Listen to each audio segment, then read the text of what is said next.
오늘 우리가 함께 읽은 요한복음 말씀은 오병이어의 기적으로 너무나 잘 알려져 있는 내용이죠.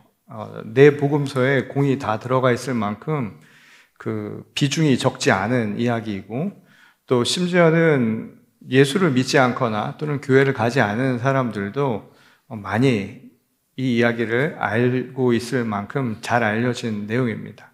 그래서 어떤 기업이나 또는 어떤 상가를 가보면 이런 상호를 가진 곳이 많아요. 오병이어.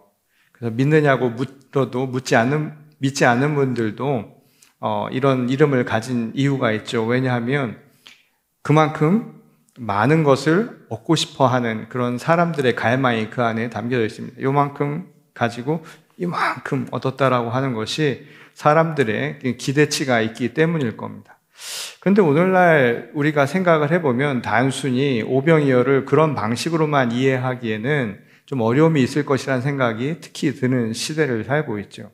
이 콩알만한 거를 가지고도 이제 배가 부를 만큼 기술력이 그만큼 발전했기 때문입니다. 사실상 저는 그런 시대가 오기를 바라지 않아요. 왜냐하면 콩알만 먹고 배부른 거 저는 기분 되게 나쁠 것 같아요. 그런 시대가 올 수 있다는 것을 생각을 해보면 이것을 오병이어의 기적이라기보다는 어쩌면 기술이라고 하는 것에 가까울 수도 있는 내용일 수도 있다는 겁니다. 그런 점에서 이 이야기는 조금 더 다른 각도에서 볼 필요가 있다는 거예요. 실제로 우리의 인생이라고 하는 것은 굉장히 오묘하죠. 그리고 굉장히 복잡다단합니다. 그래서 알 수 없는 일들이라고 하는 것은 이렇게 기적이라고 부를 만큼의 다양한 이야기들을 담고 있어요.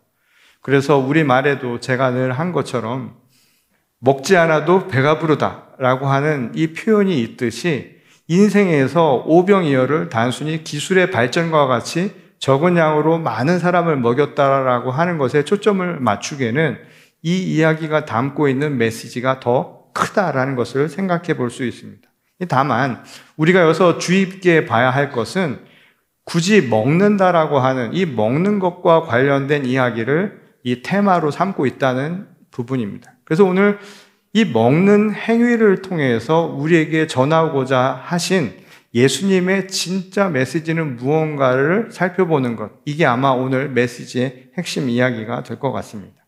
자, 먹는다라고 하는 이 말은 동서고금을 막론하고 일정한 의미를 갖는 뜻이 있습니다. 그것은 우리 입에 들어가는 먹는다라는 행위일 뿐만 아니라 어떤 대상을 내 것으로 삼는다라고 하는 소유의 의미를 대표하는 아주 구체적인 동사, 행위 동사라고 말할 수 있습니다.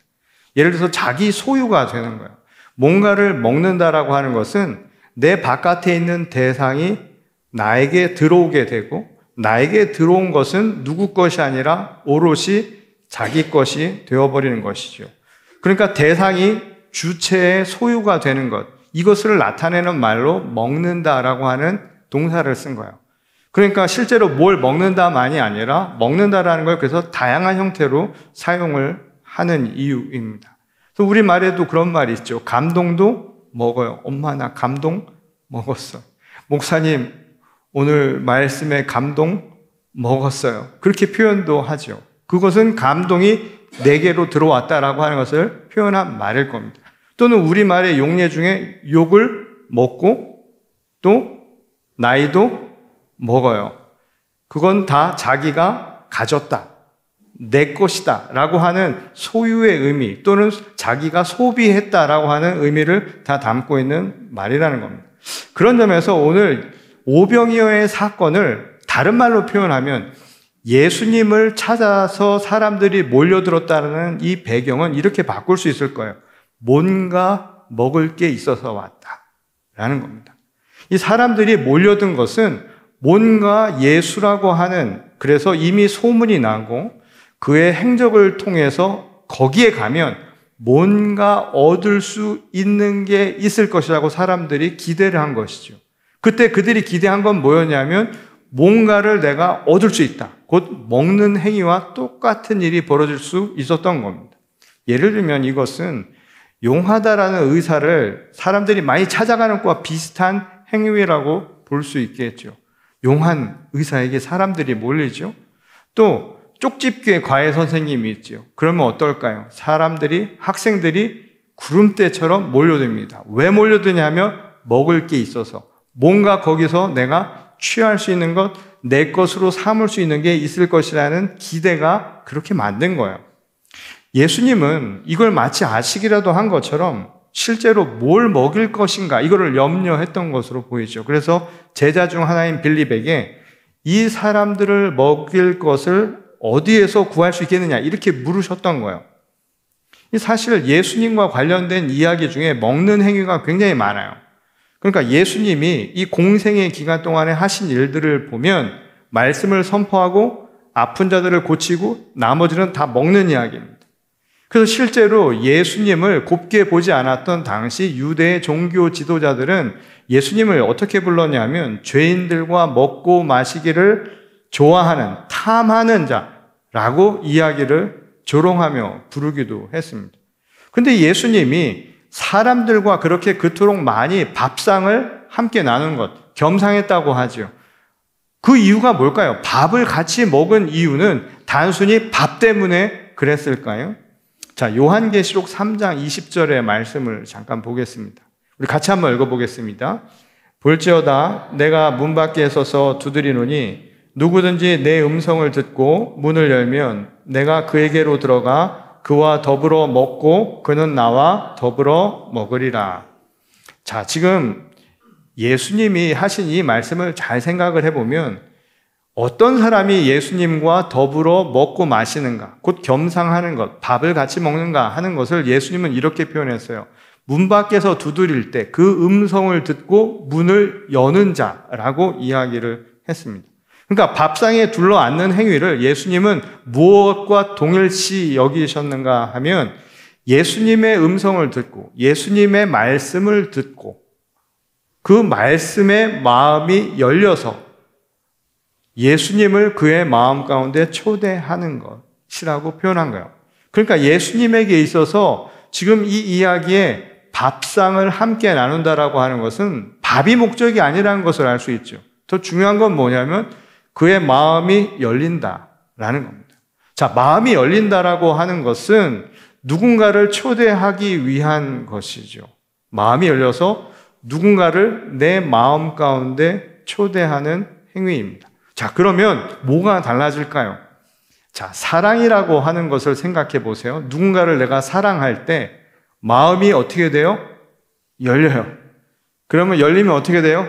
그가 내 마음 안에 있어요. 그래서 묻죠.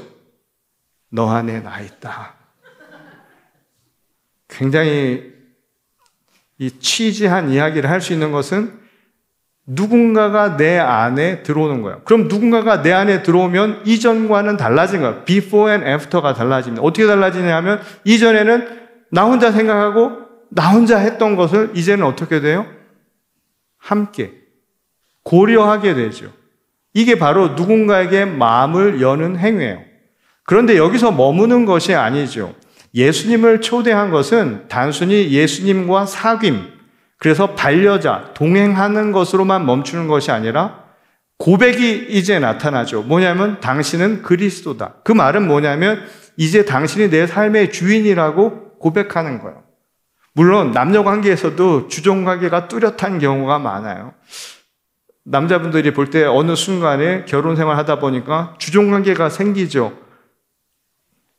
와이프가 아니라 주님처럼 모시고 사는 분들이 계시잖아요. 저분의 말씀이고 또 부인들도 얘기하잖아요. 내 말을 들어라. 없는 것도 나온다라고 이야기를 하잖아요. 자, 누군가가 주인이 되는 그 순간까지 나가면 그때부터는 어떻게 되는가 하면 그분의 말씀을 따라 사는 거예요. 이게 바로 우리 신앙의 과정입니다. 내가 마음을 열고 음성을 듣고 마음을 열고 누군가를 내 안에 초대합니다. 그리고 이제 나 혼자 살아가는 것이 아니라 그와 동행하며 사귀며 살아가는 거예요. 이걸 예수님은 밥상 공동체, 함께 밥을 나누는 것으로 표현하신 거예요. 그리고 여기서 한 걸음 더 나가면 그 주인이 누구인가? 내 삶의 주인, 내 신앙의 그리스도가 누구인가? 구원자가 누구인가를 깨닫고 그의 말씀을 따라 살아가는 것이죠. 그래서 바울이 고백한 것처럼 이제 내가 사는 것이 아니요 내 안에 계신 그리스도로 살아가는 과정, 이게 바로 신앙의 발전 과정이라고, 구원으로 향해 가는 과정이라고 말할 수 있다는 거예요. 그런 의미에서 적어도 예수님이 사람들과 함께 모여 밥을 나눈 것은, 한솥밥을 나눈 것, 식탁을 겸상한 것은 단순히 먹을 밥 때문이 아니라는 것을 보여준다는 거예요. 자, 이걸 더 분명하게 이야기해 주는 것이 오늘 본문 말씀 뒤에 나오는 27절의 이야기입니다. 27절을 보면 썩을 양식을 위하여 일하지 말고 영생하도록 있는 양식을 위하여 하라. 이 양식은 인자가 너희에게 주리니 인자는 아버지 하나님께서 인치신 자니라. 자, 우리가 먹는 밥은 썩을 양식이 될 수 있다는 거예요. 그러니까 이 말은 뭐냐면 우리가 삶을 살아가는데 내 마음에 누군가를 초대해서 살아간 자의 모습은 어떻게 달라지는가 하면 예수님과 겸상을 한 자, 예수님의 말씀을 따라 살아가는 자는 어떻게 달라지는가? 삶의 목적이 달라진다는 거예요. 밥이 목적이 아니라는 거예요. 그 식탁에 앉는 것은 밥 때문에 앉은 게 아니라는 겁니다.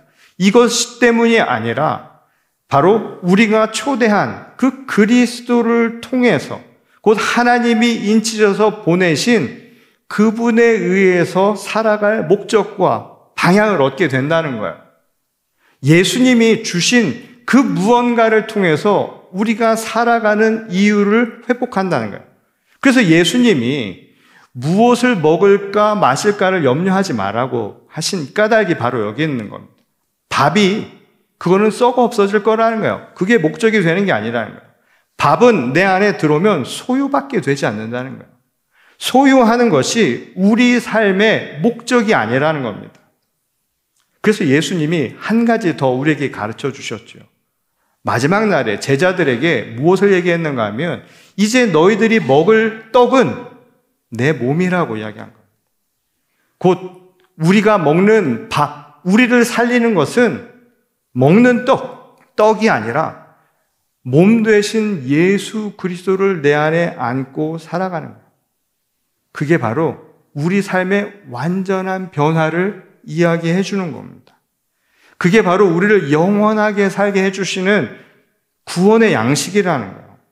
그저 우리가 먹을 것은 잠시 허기짐을 면하게 해줄 것에 불과하다는 겁니다. 이건 삶의 목적이 아니라는 거예요. 그걸 가지고 살아서는 안 된다는 겁니다. 자, 이 이야기는 아주 엄청난 이야기인 거예요. 삶의 목적이 먹을 밥, 내가 먹는 행위는 내 것으로 삼는 거예요.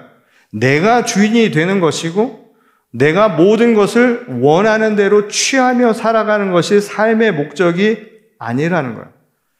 오히려 예수 그리스도의 몸을 내가 먹는 것, 다시 말해서 그것을 삶의 목적으로 삼고 살아가게 된다는 거예요. 그러면 삶의 방식도 완전히 달라진다는 거예요. 이거를 알 수 있는 시 한 구절이 있습니다. 이 박노해의 시인데요. 나눔의 신비라고 하는 시를 제가 잠깐 뒷부분 읽어드릴게요. 빛은 나누어 줄수록 더 밝아지고 꽃은 꿀을 내줄수록 결실을 맺어가고 미소는 번질수록 더하라 아름답다. 자신의 것을 잃지 않으면 누구에게도 나누어 줄 수 없고 자신을 나누지 않는 사람은 시간과 함께 어둠 속으로 사라진다. 자, 시인은 나눔이라고 하는 것을 이렇게 표현했어요. 시라는 게 참 놀랍죠.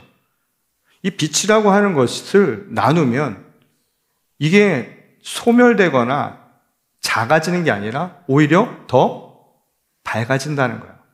다시 말해서 나눔이라고 하는 것을 시인은 어떻게 표현을 했는가 하면 영향력이 확장되는 것으로 이야기합니다. 나눔이 가진 능력은 뭐냐면 그 영향력이 확장되어 간다는 거예요. 줄어드는 게 아니라 확장되어 가는 것. 바로 이 부분에 오늘 이야기의 핵심이 있습니다. 오병이어의 메시지는 적은 수로 많은 양을 먹였다는 이 이야기 아니에요. 이거는 기술에 가까워요. 그게 중요한 것이 아니라 오늘 이야기의 핵심은 먹을 떡이 아니라 핵심을 거기에 두지 말고 그 마음에 둬보세요. 그럼 여기서 행한 행위는 뭐냐면 먹는 행위가 중요한 게 아니라 나누었다라는 그 행위가 중요한 거예요. 이 나눔을 통해서 확장되어 갔다는 것, 영향력이 확장되었다는 것, 이게 오병이어가 전하는 메시지 중에 가장 중요한 부분이라는 겁니다. 먹는 것은 혼자 다 먹는 욕망이라고 하는 것을 성취시킬지는 모르겠습니다. 시인이 말한 대로 그것은 시간과 함께 어둠 속으로 사라져가는 거예요. 내가 먹은 거는 그냥 나가면 배설물이 될 뿐이라는 겁니다. 그런데 예수 그리스도를 먹고 그 몸을 먹고 삶의 목적이 바뀐 사람들의 방식은 예수님이 가르쳐 주신 그 무엇으로 산다는 거예요. 그게 바로 사랑입니다. 예수님이 우리에게 주신 유일한 계명은 사랑이었지요. 그 사랑은 뭐냐면 내 몸처럼 누군가를 사랑하는 거예요. 그 말을 바꾸면 내 입으로 들어가는 것만이 아니라 남의 입으로도 들어갈 수 있도록 해주는 나눔이 바로 그 사랑이라는 겁니다. 나 혼자 먹으면 그것으로 끝인데 나도 먹고 이 사람도 먹으면 둘이 먹는 거예요. 물론 나누는 걸 극도로 혐오하는 분들은 반을 나눴다고 생각을 하겠지만 결국 나도 하나 먹고 전이도 하나 먹은 거예요. 더 놀라운 것은 신비의 능력은 여기 먹은 그 양에 있는 게 아닙니다. 여기에 플러스 하나가 더 생겨요. 그게 뭘까요? 반드시 나눠 먹으면 생겨나는 게 있습니다. 내가 먹어버리면 배설물이 되지만 함께 나누면 생겨나는 게 있어요. 그게 뭘까요? 바로 마음입니다. 그게 사랑이 가져다주는 특권이라는 거예요. 이 아우슈비츠에서 기적적으로 살아남은 뒤에 이 자신이 겪었던 경험, 그 중에서도 이분이 유대인 심리학자였는데 인간이 어떻게 해서 살아남을 수 있을까? 그 고통 속에서 살아남을 수 있었던 이유가 무엇인가를 이분이 죽음의 수용소에서라는 이 책을 통해서 밝힌 바 있습니다. 그분의 이름은 빅터 프랭클이라고 하는 분인데요. 근데 이분이 그 수용소에서 자기 부모, 자기 아내, 자기 자식 둘 다 잃어버립니다. 거기에 친구들도 같이 갔던 친구들도 다 죽었어요.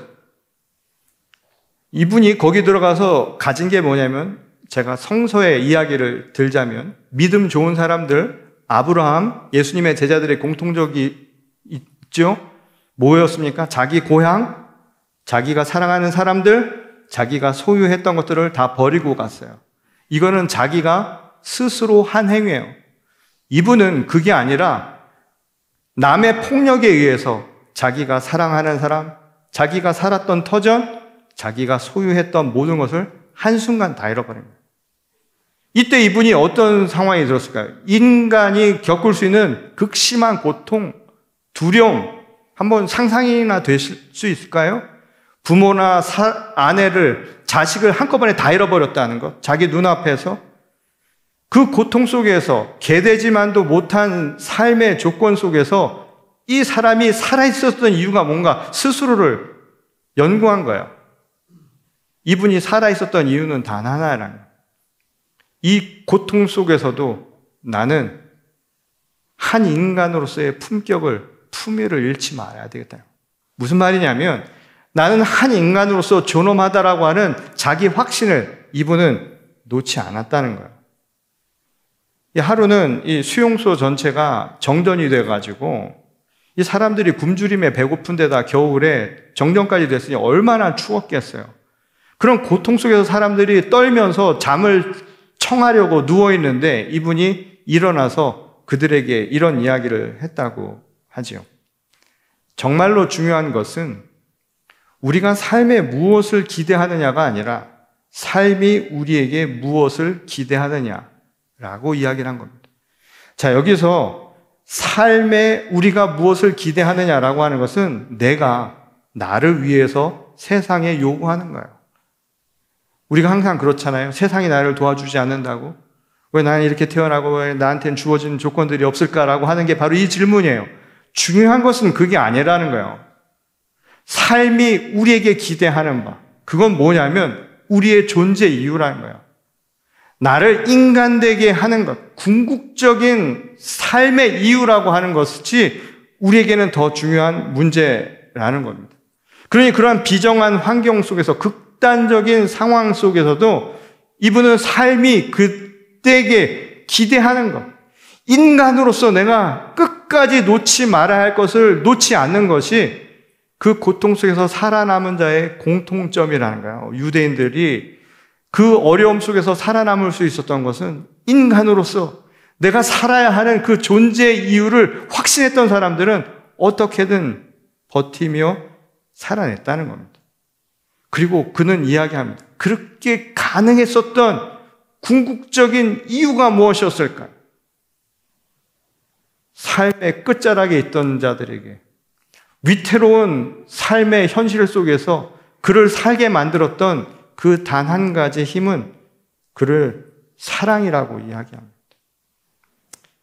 그들에게 사랑은 추상적인 말이 아닙니다. 대충 이런 감정이 그게 아니에요. 그분이 말한 사랑은 무엇이었냐면 그 고통 속에서 쓰러져가는 이의 손을 잡아주는 거예요. 한번 생각해 보세요. 롤러코스터 탈 때도 누구 손잡으면 마음이 편하지. 위험 속에서 누군가 내 손을 잡아준다는 거 엄청난 힘이 되는 거예요. 내가 희망을 잃어가는 순간에 괜찮다고 그래도 지금 살아갈 이유를 이야기해주는 그 위로의 말 한마디가 그에게는 사랑이었던 겁니다. 하나님이 우리를 잃어버리신 건 아닌가, 우리를 잊고 지낸 건 아닌가라고 하는 그 자포자기의 상태에서 하나님은 여전히 우리와 함께 눈물을 흘리며 우리를 지키고 계실 것이라고 하는 그 믿음을 나누는 것, 이분은 그게 사랑이라고 이야기합니다. 그게 그들이 그 순간 먹었던 생명의 양식이라는 거예요. 그래서 그는 이런 고백을 하죠. 사랑은 우리가 열망할 수 있는 궁극적인 최고 목적이라는 진리였다.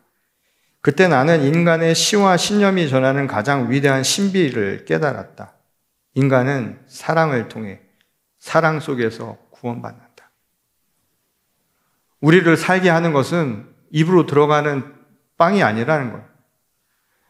하나님이 인치신 인자, 곧 그리스도를 내 마음에 초대하고 살아가면서 그가 우리에게 베풀어 주셨던 그 말씀, 사랑으로 서로에게 나눔으로 살아감으로 우리가 진정한 구원의 열매를 얻게 될 것이라고 고백한 것이죠. 그런데 오늘 본문 말씀은 우리의 현실을 고스란히 보여줍니다. 여전히 사람들은 그럼에도 불구하고 표적만을 구한다는 거예요. 눈에 보이는 것. 무슨 말이냐면 떡만 보는 거예요. 먹을 떡. 물고기 2마리. 맞죠? 오병이어가 맞죠? 그것만 관심 있어요. 포도원의 품꾼 이야기를 하면 다른 거 관심 없어요. 얼마 받았는가가 관심 있어요. 요즘은 어떤 세상이냐면 재해가 일어나고 피해가 일어나도 몇 명이 죽고 그분들이 보상을 얼마 받았냐. 왜 보상 이야기는 또 뒤에 그렇게 나오는지. 왜 남이 받을 거 궁금한지. 사람들은 수에 민감하죠. 보이는 사람의 수와 먹을 양, 이걸 가지고 이야기했던 제자들이나 이것이 결국 나타난 기적을 계량적인 관점으로만 이해하려는 당시 사람들, 그리고 오늘 우리들 똑같다는 겁니다. 예수님이 먹을거리를 어떻게 구하면 좋겠느냐라고 물었을 때 제자들은 무슨 생각을 했냐면 얼마나 많이 들까를 생각했습니다. 그럼 어떤 결론을 내렸을까요? 제자들은 아마 이렇게 얘기했겠죠. 한 끼 좀 굶어도 괜찮다고요. 그리고 사람들이 괜찮아요. 주님 말씀 들었는데 굶어도 배 안 고파요. 먹지 않아도 배부릅니다. 이렇게 또 얘기를 했겠죠. 아니면 각자 알아서 끼니를 때우게 합시다. 뭐 이런 이야기를 하지 않았을까요? 그건 5개의 떡과 물고기 2마리로 5,000명을 먹이고도 남았다라고 하는 이 이야기를 표적으로만 생각하는 거예요. 선지자의 표적으로만 생각했던 사람들도 마찬가지란 거예요. 그들은 이것이 메시아를 증명하는 하나의 표적이라고 생각했는지 모릅니다. 실제로 당시 사람들은 먹고 사는 게 중요한 시대죠. 지금도 그렇지만 출애굽 이후 광야에서 먹었던 만나를 떠올리면서 모세 같은 인물을 기대했을 거예요. 나라 잃어버린 소름을, 그래서 우리가 먹고 마실 수 있는 이 기쁨을 새롭게 지도자가 나타나서 나라를 세우면 될 것이라고 생각을 했던 것 같습니다. 오늘 15절에 보면 그 상황을 알 수 있는 말씀이 나오죠. 그러므로 예수께서 그들이 와서 자기를 억지로 붙들어 임금으로 삼으려는 줄 아시고 다시 혼자 산으로 떠나가십니다. 실제로 예수님이 로마 총독인 빌라도 앞에서 신문을 받을 때도 신문의 내용이 뭐냐면 내가 정말 유대의 왕이냐고 물었죠. 아마도 당시 사람들이, 많은 유대인들이 왕을 세워서 배고픔을 해결해 줄 것이라고 그렇게 믿었던 것 같아요. 그건 오늘날도 크게 다르지 않죠.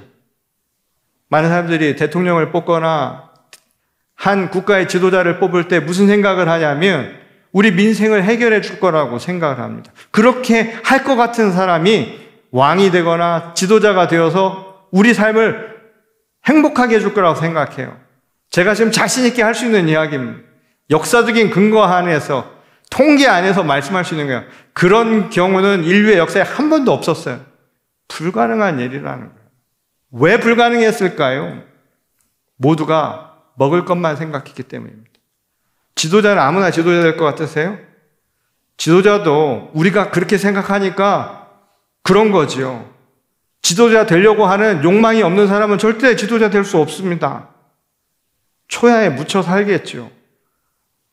자신의 욕망과 그걸 통해서 내 욕망을 추구하려는 사람들이 공모해서 만들어 놓은 게 세상입니다.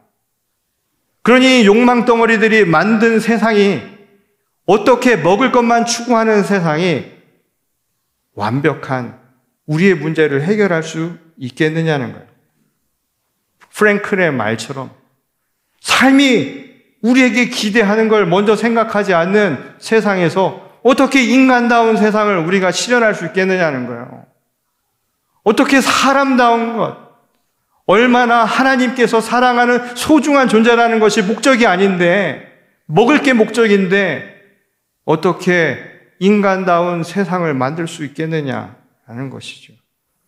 오늘 이야기의 그래서 중요한 대목은 바로 이런 시선 속에서도 자기의 먹을 것을 가지고 나온 어린 아이의 등장 장면입니다. 얼마 안 되겠지요. 자기 먹을 걸 가져온 겁니다. 왜 이야기를 보여주었을까요? 어쩌면 이 이야기를 통해서 우리에게 생각해 보라는 거예요. 포도원 품꾼 이야기를 생각해 보세요. 시간이 달라도 주인이 그 사람들을 자꾸만 데려온 이유가 뭐겠어요? 똑같이 돈을 준 이유가 뭐겠어요? 주인은, 하나님은, 예수 그리스도는 먹을 것, 그 양이 중요한 게 아니에요. 시간이 중요한 게 아니에요. 숫자가 중요한 게 아니에요. 나누는 게 중요한 거예요. 그 나눔을 통해서 아침에 온 사람이나 저녁에 온 사람이나 다 소중한 것, 그 인간다움에 대한 그 품위를, 그 품격을 인정해 주셨던 겁니다. 그리고 이 아이의 마음을 통해서 우리에게 그 말씀을 다시 기억하게 하죠. 마치 2 렙돈을 가져온 과부의 마음처럼 자기 가진 것 함께 나누려고 하는 그 마음, 그게 세상을 변화시킨다. 그게 인간다운 인간 세상을 만드는 거예요. 아름다운 세상은 이런 마음들이 만들어낸다는 겁니다. 이게 나눔이 가진 신비라는 거예요. 기술은 절대 만들어낼 수 없는 것, AI는 절대 만들어낼 수 없는 것은 바로 이러한 나눔의 신비를 통해 나타난다는 겁니다. 빛을 나누어 또 다른 빛을 통해서 더 많은 사람들이 빛 가운데 나올 수 있는 것처럼 나눔의 신비, 바로 오병이어의 기적은 바로 여기에 있다는 겁니다. 지난 5월 저희 교단 총회가 있었죠. 많은 사람들은 특정한 어떤 이슈에 다 초점을 두고 있었고 그것이 모든 이슈들을 다 집어삼키고 있었습니다. 아시는 분들은 아시겠지만 당시 법안으로 올라온 페티션만 1000개가 넘었습니다. 법안이. 국회에 많은 법이 올라와서 그것을 회기 기간 동안 다루는 것처럼 저희도 총회 기간 동안 그 1000여 개의 법안들을 한꺼번에 다루어야 했습니다. 많은 사람들은 특정한 이슈에 관심을 두고 있을 때 이 한인 목사들과 그리고 그곳에 왔던 평신도 리더들 중에 일부는 뒤에서 함께 이 어려운 현실을 보면서 눈물로 같이 기도하며 하나의 다짐을 했습니다. 그건 무엇이었냐면 교회가 교회다워지는 게 뭘까라는 것이었습니다. 교회를 교회답게 만드는 것, 그것은 오늘 말씀처럼요, 숫자가 아닙니다. 먹을 거 이거 아닙니다. 보여지는 거 아닙니다. 바로 함께 나누는 것, 예수 그리스도의 사랑을 실천하는 것이라고 저희는 믿었습니다. 그래서 그때 저희가 하나의 결단을 했습니다. 그것은 우리 세계 선교구에서 섬기고 있는 140개 국가의 선교사들이 나가 있는데 그 140개 국가를 우리가 다 섬기는 것이었습니다. 아마 많은 분들은 이 이야기를 했을 때 먼저 드는 생각이 그걸 어떻게 다 섬겨? 돈은 어디서 나와? 뭐 이런 생각을 했을지 모르지만 우리에게 중요한 것은 바로 이 나눔의 정신입니다.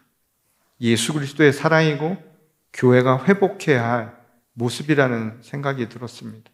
앞으로 어떻게 펼쳐질지 모르지만 저는 교회가 교회다워지고 또 그 교회를 통해서 섬김을 받고 그 나눔의 대상이 되는 이들에겐 그 사랑을 통해서 이 각박한 현실을 이겨내는 희망의 빛을 발견할 수 있는 기회가 되었으면 하는 바람입니다.